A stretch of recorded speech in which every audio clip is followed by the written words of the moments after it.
Pandian store சீரியலில் அடுத்த வாரத்துக்கான எபிசோடில் நம்ம பாக்கியமோ அவங்க மாணிக்கமோ வந்து நம்ம பாண்டியனோட வீட்டுக்கு வராங்க. அங்கே வந்து பார்த்திங்கன்னா கோமதி இருந்துட்டு, நில்லுங்க, மறுபடியும் எதுக்காக இந்த வீட்டுக்குள்ளே வரீங்க? இன்னும் யாரெல்லாம் ஜெயிலுக்கு அனுப்புறதுக்காக இந்த வீட்டுக்கு வரீங்க?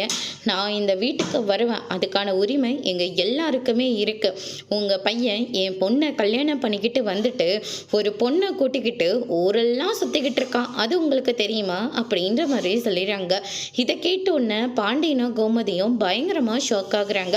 அதுக்கு அடுத்ததாக சரவணன் வந்த உடனே என் பொண்ணை கல்யாணம் பண்ணிக்கிட்டு அவன் மேலே ஏதாவது ஒரு குறைய சொல்லிக்கிட்டு இப்படியே அடுத்த பொண்ணோட ஊர் சுற்றிட்டு இருக்கீங்களே, இப்படி பொறுக்கித்தனம் பண்ணிட்டு இருக்கீங்களே அப்படின்ற மாதிரி சொல்லிடுறாங்க. இதை கேட்ட உடனே சரவணன் இருந்துட்டு மாமனாரின்னு கூட பார்க்காம கன்னத்தில் ஓங்கி பலார் பலார்னு அடிக்கிறாங்க.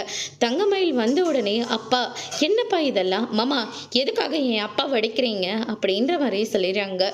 இதுக்கு மேலே நம்ம இங்கே ஒரு வார்த்தை கூட பேச வேண்டாம், முதல்ல வாங்க அப்படின்னு சொல்லிட்டு தங்கமயில் இருந்துட்டு அவங்க ரெண்டு பேத்தையும் வீட்டுக்கு கூட்டிகிட்டு போயிடுறாங்க. எதுக்காக திரும்ப திரும்ப மேலே மேலே என்ன அந்த வீட்டில் போயிட்டு சாபத்தை வாங்கி கொடுக்குறீங்க?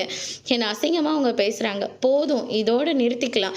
நான் எப்படியாவது கஷ்டப்பட்டு சம்பாதிச்சு என் பாப்பாவையும் இந்த வீட்டையும் நானே பார்த்துக்கிறேன், போதுமா அப்படின்ற மாதிரி தங்கமயில் வந்து சொல்லிடுறாங்க. அதோடு இன்னைக்கான ப்ரோமோ முடிச்சிருக்காங்க. இனி பாண்டியன் ஸ்டோரில் அடுத்தடுத்து என்னெல்லாம் நடக்க போகுதுன்றதை வெயிட் பண்ணி பார்க்கலாம். தேங்க்யூ.